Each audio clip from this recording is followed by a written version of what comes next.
സിധു ക്രിയേഷൻസിൻ്റെ പുതിയൊരു വീഡിയോയിലേക്ക് എല്ലാവർക്കും സ്വാഗതം. നമ്മളിന്ന് നല്ലൊരു ചിക്കൻ കറിയുടെ റെസിപ്പിയുമായിട്ടാണ് വന്നിരിക്കുന്നത്. അപ്പം നമുക്ക് എങ്ങനെയാണ് സിമ്പിളായിട്ടും രുചികരമായിട്ടും ഒരു ചിക്കൻ കറി ഉണ്ടാക്കുന്നതെന്ന് നമുക്കൊന്ന് നോക്കാമേ. അപ്പോൾ ഇത് ബിഗിനേഴ്സിനായാലും നമുക്ക് എളുപ്പത്തിൽ ഉണ്ടാക്കാൻ പറ്റുന്ന ഒരു കറിയും കൂടിയാണ്. അപ്പോൾ നമ്മൾ വീഡിയോയിലേക്ക് പോകുന്നതിന് മുമ്പ് സബ്സ്ക്രൈബ് ചെയ്യാതെ ആരെങ്കിലും കാണുന്ന കൂട്ടുകാരുണ്ടെങ്കിൽ ദയവായിട്ടൊന്ന് സബ്സ്ക്രൈബ് ചെയ്യണേ. അതുപോലെ ലൈക്ക് കൂടി ചെയ്ത് ചാനലൊന്ന് സപ്പോർട്ട് ചെയ്യാനും മറക്കല്ലേ. അപ്പോൾ നമുക്ക് വീഡിയോയിലേക്ക് പോകാം. അങ്ങനെ നമ്മൾ ചിക്കൻ കറി ഉണ്ടാക്കാൻ വേണ്ടി നമ്മളിവിടെ കഴുകി വൃത്തിയാക്കിയിട്ട് 1 കിലോ ചിക്കൻ എടുത്ത് വെച്ചിട്ടുണ്ട്. അത് നമ്മൾ കഴുകി വൃത്തിയാക്കി വെച്ചിട്ടുണ്ട്. അതേപോലെ 2 വലിയ സവാള അരിഞ്ഞെടുത്തിട്ടുണ്ട്. അതേപോലെ ഒരു 10-12 കൊച്ചുള്ളി അതും ഇതേപോലെ അരിഞ്ഞെടുത്ത് ഉണ്ട്. എന്നിട്ട് 1.5 മുറി തക്കാളിയും കൂടെ നമ്മൾ ഇതേപോലെ അരിഞ്ഞെടുത്തിട്ടുണ്ട്. ഇനി അടുത്ത് നമ്മൾ ചെയ്തേക്കുന്നത് ഇഞ്ചി വെളുത്തുള്ളി ക്രഷ് ചെയ്ത് ഒരു മീഡിയം സൈസ് ഇഞ്ചിയും ഒരു 6-7 വെളുത്തുള്ളിയും അതേപോലെ ഒരു പച്ചമുളകും ഒരു 1/4 ടീസ്പൂണ് കുരുമുളകിൻ്റെ മുഴുവനെയുള്ള കുരുമുളകും അതേപോലെ 1/4 ടീസ്പൂൺ പെരിഞ്ചീരകവും കൂടി ചതച്ചെടുത്ത് വെച്ചേക്കുവാണെങ്കിൽ അത് പേസ്റ്റാക്കി എടുക്കേണ്ടവർക്ക് പേസ്റ്റാക്കി തന്നെ എടുക്കാവുന്നതാണ്. അപ്പോൾ ഇനി നമുക്ക് താമസിക്കാതെ നമ്മൾ ഒരു ചീനിച്ചട്ടിയിലേക്ക് നമ്മൾ വെളിച്ചെണ്ണയാണ് ഞാനിവിടെ ഒഴിച്ചേക്കുന്നത്. വെളിച്ചെണ്ണയിലേക്ക് നമ്മൾ അരിഞ്ഞ് വെച്ചിരിക്കുന്ന സവാളയും കൊച്ചുള്ളിയും ഇതേപോലെ ഇട്ട് കൊടുത്തിട്ട് നന്നായിട്ടൊന്ന് വഴട്ടുക. പെട്ടെന്ന് വഴണ്ട് കിട്ടാൻ വേണ്ടി നമ്മളതിലേക്ക് കുറച്ച് ഉപ്പും കൂടിയാണ് ഇട്ട് കൊടുക്കുക. അപ്പോൾ ഉപ്പും കൂടി ഇട്ട് കൊടുക്കുമ്പോൾ നമുക്ക് പെട്ടെന്ന് സവാളയൊക്കെ ഒന്ന് വഴണ്ട് കിട്ടേ. അപ്പോൾ നന്നായിട്ട് സവാള വഴട്ടി എടുക്കുന്നതനുസരിച്ചാണ് നമ്മുടെ ഈ ചിക്കൻ്റെ ചിക്കൻ കറിയുടെ ടേസ്റ്റ് വരുന്നത്. അപ്പോൾ നമ്മൾ എന്തുമാത്രം കറിക്ക് തിക്നെസ് വേണോ അതിനനുസരിച്ച് നമ്മൾ സവാള ഇടാനൂടെ ശ്രദ്ധിക്കണേ. അപ്പം ഞാനിവിടെ 2 സവാള എടുത്തിട്ടുള്ളൂ. അത് വലിയ സവാളയാണ് എടുത്തേക്കുന്നത്. അതിലേക്ക് നമ്മൾ അരിഞ്ഞു വെച്ചിരിക്കുന്ന തക്കാളി അതേപോലെ ചേർത്ത് കൊടുക്കണേ. തക്കാളിയും കൂടെ ചേർത്ത് കൊടുത്തിട്ട് നന്നായിട്ടൊന്ന് മിക്സ് ചെയ്ത് കൊടുക്കണം. അപ്പം ഞാൻ ഇഞ്ചിയും വെളുത്തുള്ളിയും പേസ്റ്റ് അടുത്ത സ്റ്റെപ്പിലാണ് ഞാൻ ചേർക്കുന്നത്. അതെന്തിനാണെന്ന് വെച്ചാൽ നമ്മൾ ആദ്യമേ ചെയ്ത് കഴിഞ്ഞാൽ ആ ഇഞ്ചിയും വെളുത്തുള്ളിയും അവിടെ അങ്ങ് പാനിലെല്ലാം ഒന്ന് പറ്റിപ്പിടിക്കും. അത് ചെയ്ത് നോക്കുന്നവർക്കറിയാം. ആദ്യമേ നമ്മൾ ഇഞ്ചിയും വെളുത്തുള്ളി ഇനി അടുത്തായിട്ട് നമ്മൾ ചെയ്താൽ മതി. അപ്പം നമുക്ക് ഈ തക്കാളിയുടെയൊക്കെ വെള്ളമയൊക്കെ ഉള്ളതുകൊണ്ട് നമ്മൾ പാനിൽ ഒട്ടിപ്പിടിക്കുകയില്ല. എന്നിട്ട് നന്നായിട്ടൊന്ന് ഇളക്കി കൊടുത്താൽ മതി. എന്നിട്ട് ഞാനിത് സവാളയും തക്കാളിയും എല്ലാം കൂടെ ഒന്ന് അടച്ച് വെച്ചിട്ട് ഒന്ന് വേവിച്ചെടുക്കണേ. അപ്പം മീഡിയം ഫ്ലെയിമിലിട്ടൊന്ന് വേവിച്ചിട്ടാൽ മതി. അപ്പോൾ തക്കാളിയെല്ലാം പെട്ടെന്ന് നമ്മളൊന്ന് വഴറ്റി കഴിയുമ്പോഴത്തേക്ക് തക്കാളി ഒരുവിധം നന്നായിട്ട് വെന്തും കിട്ടും. ഇങ്ങനെ സ്പൂണിൻ്റെ മറു സൈഡ് വെച്ച് ഇങ്ങനെ ഒന്ന് ഉടച്ച് കൊടുത്താൽ തക്കാളി നന്നായിട്ട് ഉടഞ്ഞും കിട്ടുവേ. അപ്പം നമ്മുടെ ഗ്രേവിക്ക് നല്ല തിക്നെസ്സും ഉണ്ടാവും. ഇനി നമ്മളിതിലേക്കാണ് നമ്മൾ ചതച്ച് വെച്ചിരിക്കുന്ന പെരിഞ്ചീരകം, കുരുമുളക്, പച്ചമുളക്, ഇഞ്ചി, വെളുത്തുള്ളി ഇതെല്ലാം കൂടെ ചതച്ച് വെച്ചിരിക്കുന്നതാണ്. അത് ചേർത്തിട്ട് നമുക്ക് നന്നായിട്ടൊന്ന് മിക്സ് ചെയ്യാം. ഇപ്പം നമ്മൾ എന്ത് ചേർത്താലും നമ്മുടെ ഈ മിക്സിങ്ങിനകത്തിലാണ് കറക്റ്റായിട്ട് അതിൻ്റെ ചെയ്തിരിക്കുന്നത്. എന്ന് വെച്ചാൽ അപ്പോൾ ഇഞ്ചി വെളുത്തുള്ളിക്ക് ഒരു പച്ച ടേസ്റ്റ് ഉണ്ട്. അപ്പോൾ അതൊന്ന് പോകാൻ വേണ്ടി നന്നായിട്ട് നമുക്കൊന്ന് വഴറ്റി കൊടുക്കണേ. അപ്പോൾ ഈ സമയത്ത് വഴറ്റി കൊടുക്കുമ്പോൾ എണ്ണ കുറവാണെന്നെങ്കിൽ വെളിച്ചെണ്ണ ഇച്ചിരി കൂടെ ഒഴിച്ചു കൊടുക്കാൻ മറക്കല്ലേ. അപ്പോൾ എനിക്കിവിടെ ആവശ്യത്തിന് വെളിച്ചെണ്ണ ഉള്ളതുകൊണ്ട് ഞാനിപ്പോൾ ഒഴിച്ചു കൊടുക്കുന്നില്ലേ.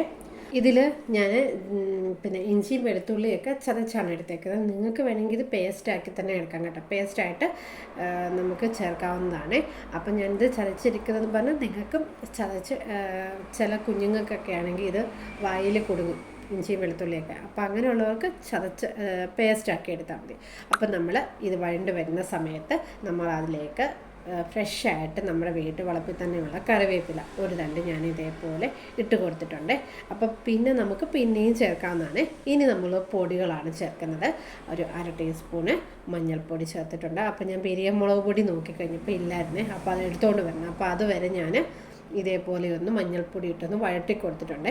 ഇനി എന്നിട്ട് നമ്മൾ 2.5 ടീസ്പൂണ്, അപ്പോൾ ടീസ്പൂണിൻ്റെ അളവാണ് ഞാൻ പറയുന്നത്, 2.5 ടീസ്പൂണ് മല്ലിപ്പൊടി, മുളക് പൊടി എന്ന് പറയുന്നത് കാശ്മീരി മുളക് പൊടിയാണ്. 2.5 ടീസ്പൂൺ കാശ്മീരി മുളക് പൊടി ഇട്ട് കൊടുത്തിട്ടുണ്ട്. അതേപോലെ സെയിം അളവിൽ 2.5 ടീസ്പൂൺ തന്നെ മല്ലിപ്പൊടിയും കൂടെ ഇട്ട് കൊടുത്തിട്ടുണ്ട്. അപ്പോൾ ഇതിൻ്റെ കൂടെ ഞാൻ 1 ടീസ്പൂണ് ചിക്കൻ മസാല അതും കൂടെ ആഡ് ചെയ്തിട്ടുണ്ട്. അപ്പോൾ അത് ഇട്ട സമയത്ത് ഇത് കിട്ടിയില്ലേ, അപ്പോൾ വീഡിയോ കട്ടായിപ്പോയി. അപ്പോൾ അതും കൂടെ വേണമെന്നുള്ളവർക്ക് മാത്രം ഇട്ട് കൊടുത്താൽ മതി. അപ്പോൾ അതിൻ്റെ ടേസ്റ്റ് ഇഷ്ടമുള്ളവർക്ക് ഇട്ട് കൊടുക്കാം. അപ്പോൾ ഞാൻ ഇട്ട് കൊടുത്തിട്ടുണ്ടേ. ഇട്ട് കൊടുത്തില്ലെങ്കിലും കുഴപ്പമില്ല. ഇനി എന്നിട്ട് നമ്മൾ ഈ മസാലയുടെ പച്ചമണം എല്ലാം പോയി കഴിഞ്ഞിട്ട്, പച്ചമണം എല്ലാം തീർത്തും പോയി കഴിഞ്ഞിട്ട് മാത്രം നമ്മൾ ഒരു 5 മിനിറ്റ് ഈ പൊടികളെല്ലാം ഇട്ടിട്ടൊന്ന് നന്നായിട്ടൊന്ന് ഇളക്കി കൊടുക്കണം കേട്ടോ. അല്ലെന്നാലേ നമ്മുടെ ആ മീഡിയം ഫ്ലെയിമിൽ വെച്ചിട്ട് അല്ലെങ്കിൽ ലോ ഫ്ലെയിമിൽ വെച്ചിട്ട് നമ്മൾ ഈ മസാലയുടെ എല്ലാം കുത്തൊക്കെ ഒന്ന് മാറ്റിക്കഴിഞ്ഞിട്ട് നമ്മൾ ഇതേപോലെ കഴുകി വൃത്തിയാക്കി വെച്ചിരിക്കുന്ന ചിക്കന് ഇതേപോലെ ഇട്ടൊന്ന് കൊടുക്കണം. ചിക്കൻ ഇട്ട് കൊടുക്കുമ്പോഴും നമ്മൾ ഈ മസാല മുഴുവൻ ചിക്കനിൽ പിടിക്കത്തക്ക രീതിയിൽ ഇതുപോലെ ഒന്ന് ഇളക്കി ഒന്ന് കൊടുത്ത് ആ ചിക്കൻ മസാല മുഴുവൻ അതിൽ നിന്ന് പിടിക്കണം. അപ്പോൾ ഇനി എന്നിട്ട് നമ്മളിത് അടച്ച് വെച്ചൊന്ന് വേവിക്കുക.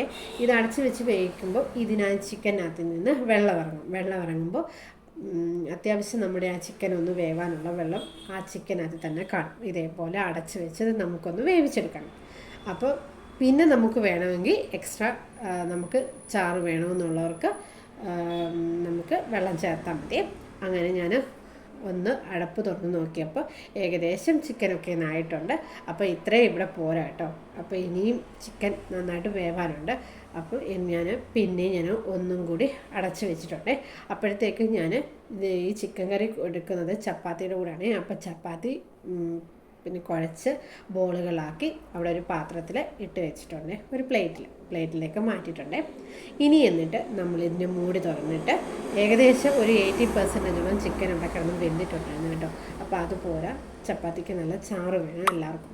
അതിന് വേണ്ടി ഞാൻ മറ്റേ സ്റ്റൗവിലോട്ട് ഞാൻ ചൂടുവെള്ളം തിളയ്ക്കാൻ വെച്ചിട്ടുണ്ടായിരുന്നു. പച്ചവെള്ളം തിളയ്ക്കാൻ വെച്ചായിരുന്നു. ആ ചൂടുവെള്ളം ഒഴിച്ച് കൊടുത്തിട്ടുണ്ട്. അപ്പം നന്നായിട്ട് നമ്മൾ ഇപ്പം കറിയിലേക്ക് ഇപ്പം ചിക്കൻ കറി ആയാലും ബീഫ് കറി ആയാലും ഏത് കറി ആയാലും കഴിവതും നമ്മൾ ചൂടുവെള്ളം തന്നെ ഒഴിക്കാൻ നോക്കണേ. ചൂടുവെള്ളം ഒഴിക്കുമ്പോഴേ അതിൻ്റെ ആ പെർഫെക്റ്റ് ടേസ്റ്റ് കിട്ടത്തുള്ളൂ. അപ്പോൾ ചൂടുവെള്ളം ഒഴിച്ച് കൊടുത്തിട്ടുണ്ട്. എന്നിട്ട് കറി നന്നായിട്ട് തിളയ്ക്കുവാണേ. ഈ സമയത്ത് നമുക്ക് ഈ കറിയിലേക്ക് ആവശ്യമായിട്ട് ഉപ്പോ എന്താ കുറവെന്ന് വെച്ചാൽ അതൊന്നും നോക്കാം. നമ്മൾ ഗരം മസാലയൊന്നും ഇതുവരെ ആഡ് ചെയ്തിട്ടില്ല. അപ്പോൾ എനിക്ക് ഇച്ചിരി ഉപ്പിൻ്റെ കുറവുണ്ട്. അപ്പോൾ ഞാൻ ഉപ്പൂടെ ഇട്ട് കൊടുത്തിട്ടുണ്ട്. ഇനി എന്നിട്ട് ഇത് നന്നായിട്ടൊന്ന് ഇളക്കി കൊടുത്തിട്ട് ഇനിയാണ് നമ്മൾ അപ്പോഴത്തേക്കും ഈ ഗ്രേവിയുടെ ചുറ്റിന് നമ്മുടെ എണ്ണ തെളിഞ്ഞ് വന്നിട്ടുണ്ട്. അപ്പോൾ ഏകദേശം നമ്മുടെ കറി ആയെന്ന് തന്നെയാണ് അതിന് കാണിക്കുന്നത്. അപ്പോൾ ഇങ്ങനെ എണ്ണയൊക്കെ തെളിഞ്ഞ് വരുന്ന സമയത്ത് ഞാനിതേപോലെ ഫ്രഷായിട്ട് നമ്മൾ പൊടിച്ച് വെച്ചിരിക്കുന്ന ഗരം മസാല ഇട്ട് കൊടുത്തിട്ടുണ്ട്. അതിൻ്റെ കൂടെ നമ്മൾ ഒരു പിഞ്ചോ അല്ലെങ്കിൽ 1/4 ടീസ്പൂണോ കായം ഇട്ട് കൊടുക്കുക. അപ്പോൾ കായം എനിക്ക് മുഴുവനേ ഉള്ള കായം ഇല്ലായിരുന്നു. അതുകൊണ്ടാണ് ഞാൻ കായത്തിൻ്റെ പൊടി, അത് നമ്മൾ കടയിൽ നിന്ന് വാങ്ങിയ കായത്തിൻ്റെ പൊടിയാണ് ഇട്ട് കൊടുത്തിട്ട്. അപ്പം മുഴുവനേ ഉള്ള കായം കയ്യിലുണ്ടെങ്കിൽ അത് നമ്മൾ ആദ്യം ആ ചൂടുവെള്ളമൊക്കെ ഒഴിക്കുന്ന ആ സമയത്ത് ഇട്ട് കൊടുക്കണം. അപ്പോൾ ഈ കായം കൂടെ ചേർക്കുമ്പം ചിക്കൻ കറിക്കായാലും ബീഫ് കറിക്കായാലും നല്ല ടേസ്റ്റാട്ടോ. അപ്പം എൻ്റെ വീട്ടിലൊന്നും ഇങ്ങനെ കായം ചേർക്കത്തില്ല. അപ്പം ഞാൻ കല്യാണം കഴിഞ്ഞ് വന്നിട്ടാണ് പിന്നെ ഹസ്ബൻഡിൻ്റെ അമ്മയാണ് ഇതുപോലെ കായം ചേർക്കുന്നത് കണ്ടിട്ടുള്ളത്. നല്ല ടേസ്റ്റാട്ടോ. അപ്പോൾ രണ്ടും വ്യത്യസ്തമായ കറികളാണ് വീട്ടിലുണ്ടാക്കുന്നതും എൻ്റെ വീട്ടിലുണ്ടാക്കുന്നതും ഹസ്ബൻഡിൻ്റെ വീട്ടിലുണ്ടാക്കുന്നത്. അപ്പോൾ അങ്ങനെ കണ്ട് ശീലിച്ചതാണ് ഈ കായവേ. അപ്പോൾ കായം കൂടി ഇട്ട് കൊടുത്തിട്ട് കറി നന്നായിട്ടൊന്ന് തിളയ്ക്കണം. മുഴുവനേ ഉള്ള കായമാണല്ലോ, അതിന് ഇച്ചിരി കൂടി നമുക്ക് ആ കറി തിളയ്ക്കുമ്പോൾ ഒരു മണം കിട്ടും. കുറച്ച് മാത്രം ചേർത്താൽ മതി. ഒരുപാട് കായൊന്നും ചേർക്കല്ല. ഒരുപാട് കായം ചേർത്ത് കഴിഞ്ഞാൽ വല്ലാത്തൊരു കയ്പ്പ് രസം തോന്നേ. അപ്പം നമ്മുടെ ചിക്കൻ കറി നന്നായിട്ട് തിളച്ചുകൊണ്ടിരിക്കുകയാണ്. അപ്പം നന്നായിട്ട് എണ്ണയൊക്കെ തെളിഞ്ഞ് നന്നായിട്ട് വന്നിട്ടുണ്ട്. ഇനി ഞാൻ അടുത്തായിട്ട് ചേർക്കുന്നത് മല്ലിയിലയാണ്. അപ്പോൾ മല്ലിയില കയ്യിലുണ്ടെങ്കിൽ മല്ലിയിലയും കൂടി ഒന്ന് ചേർക്കണേ. അപ്പോൾ നല്ലൊരു ടേസ്റ്റ് ആയിരിക്കും. മല്ലിയിലയും കൂടി ഇട്ട് കൊടുത്തിട്ടുണ്ട്. ഇനി നമ്മൾ ചെയ്യുന്ന കാര്യങ്ങൾ ഉറപ്പായിട്ടും ഒന്ന് ചെയ്ത് നോക്കണേ. എന്നാലേ ആ ചിക്കൻ കറിയുടെ ഒരു ടേസ്റ്റ് നമുക്കത് മനസ്സിലാകത്തുള്ളൂ. അപ്പോൾ അരമുറി തക്കാളിപ്പഴം. ഈ തക്കാളിയാണെങ്കിൽ നമ്മുടെ വീട്ടിൽ തന്നെ ഇപ്രാവശ്യം ചെയ്തെടുത്തിട്ടുണ്ടായ തക്കാളിപ്പഴമാണ്. അപ്പോൾ കുഞ്ഞ് തക്കാളിപ്പഴമാണ്. അപ്പോൾ അതിൽ അരമുറി എടുത്തിട്ടുണ്ട്. അതും ഒന്ന് ചേർത്ത് കൊടുത്തിട്ടുണ്ട്. അതേപോലെ 2-3 പച്ചമുളക് ഇതേപോലെ നടുവേക്ക് കയറി അതും ഒന്ന് ഇട്ട് കൊടുത്തിട്ടുണ്ട്. അപ്പം ഈ പച്ചമുളകും തക്കാളിപ്പഴവും ഒക്കെ നമ്മൾ ലാസ്റ്റിൽ ഇങ്ങനെ ചേർക്കുമ്പം നല്ല ടേസ്റ്റ് ആട്ടോ. ഈ കറിയൊക്കെ കുറച്ച് കഴിഞ്ഞിട്ട് നമ്മൾ ചോറിൻ്റെ കൂടെ ആണെങ്കിലും ചപ്പാത്തിയുടെ ആണെങ്കിലും പൊറോട്ടയുടെ ആണെങ്കിലും കഴിച്ച് കഴിയുമ്പോൾ ഈ പച്ചമുളകും തക്കാളിപ്പഴവും ഒക്കെ കടിക്കാൻ കിട്ടും. നല്ല ടേസ്റ്റാണ് ഈ പച്ചമുളക്. അപ്പോൾ കഴിക്കാൻ നല്ല ടേസ്റ്റ് കേട്ടോ. അങ്ങനെ ഒരുപാട് കറിക്ക് എരിവൊന്നും ആയിപ്പോകത്തില്ലേ. അപ്പോൾ എല്ലാവരും ഒന്ന് ചെയ്ത് നോക്കണേ. അപ്പോൾ നല്ല പെർഫെക്റ്റായിട്ട് നമ്മുടെ ചിക്കൻ കറി ഉണ്ടാക്കി എടുത്തിട്ടുണ്ട്. ഇനി എന്നിട്ട് നമുക്ക് ഇതിനകത്തിൽ താളിച്ച് കൊടുക്കണമെങ്കിൽ നമുക്ക് താളിച്ച് കൊടുക്കാം. കുറച്ച് വെളിച്ചെണ്ണയ്ക്കകത്തിൽ കടുക് ഇട്ടിട്ട് അതിനകത്തിൽ കുറച്ച് കൊച്ചുള്ളിയും കൂടെ അരിഞ്ഞിട്ടിട്ട് ഉണക്കമുളകും കറിവേപ്പിലയൊക്കെ ഇട്ടിട്ട് നമുക്കൊന്ന് മുരിച്ചെടുത്ത് ഇതിനോട് ചേർക്കാമേ. അപ്പം ഞാൻ ഇപ്പം താളിപ്പ് ചേർക്കുന്നില്ല. അപ്പം നമ്മുടെ കറി റെഡി ആയിട്ടുണ്ട്. അപ്പം നമ്മൾ ഈ കറി സെർവ് ചെയ്യുന്നത് ചപ്പാത്തിയുടെ കൂടെയാണ്. നല്ല സോഫ്റ്റായിട്ടുള്ള ചപ്പാത്തിയാണ്. ഞാനതപ്പോൾ ഉണ്ടാക്കി എടുത്തിട്ടുണ്ട്. അതിലേക്ക് നമ്മുടെ ഈ ചിക്കൻ കറിയും കൂടെ ഒഴിച്ചു കൊടുക്കുവാണേ. അപ്പം നല്ല ടേസ്റ്റാട്ടോ. ഇത് കഴിച്ച് കഴിഞ്ഞപ്പോൾ നല്ല ടേസ്റ്റായിരുന്നേ. അപ്പം ഞാനിതൊന്നും കഴിച്ചിട്ട് പറയാമേ എങ്ങനെയുണ്ടെന്ന്. അപ്പോൾ ഇതേപോലെ ഒരു ചപ്പാത്തിയുടെ ഒരു കഷ്ണം എടുത്തിട്ട് ആ ചിക്കൻ്റെ ചാറിലേക്ക് ഇതേപോലെ ഒന്ന് മുക്കിയെടുത്തിട്ട് ഞാൻ കഴിക്കുകയാണേ. അപ്പോൾ നല്ല ടേസ്റ്റ് ഉണ്ടായിരുന്നു കേട്ടോ. എല്ലാവർക്കും ഇഷ്ടപ്പെട്ടു ചിക്കൻ കറി കേട്ടോ. അപ്പോൾ എല്ലാവരും ഒന്ന് ഉണ്ടാക്കി നോക്കണം. ഈസി ആയിട്ടും എളുപ്പമായിട്ടും ഒക്കെ ഉണ്ടാക്കാൻ പറ്റുന്ന, ബിഗിനേഴ്സിനായാലും ഉണ്ടാക്കാൻ പറ്റുന്ന ഈസി ടേസ്റ്റി റെസിപ്പിയാണ്. അപ്പോൾ എല്ലാവരും ഒന്ന് ഉണ്ടാക്കി നോക്കുമല്ലോ. അതേപോലെ ശിവസിദ്ധു ക്രിയേഷൻസ് എന്ന ചാനൽ സപ്പോർട്ട് ചെയ്യാനും ലൈക്ക് ചെയ്യാനും ഷെയർ ചെയ്യാനും കമൻറ്റ് ചെയ്യാനും ഒന്നും ആരും മറക്കല്ലേ. അപ്പോൾ അടുത്ത വീഡിയോയിൽ കാണുന്നവരെ താങ്ക് യു.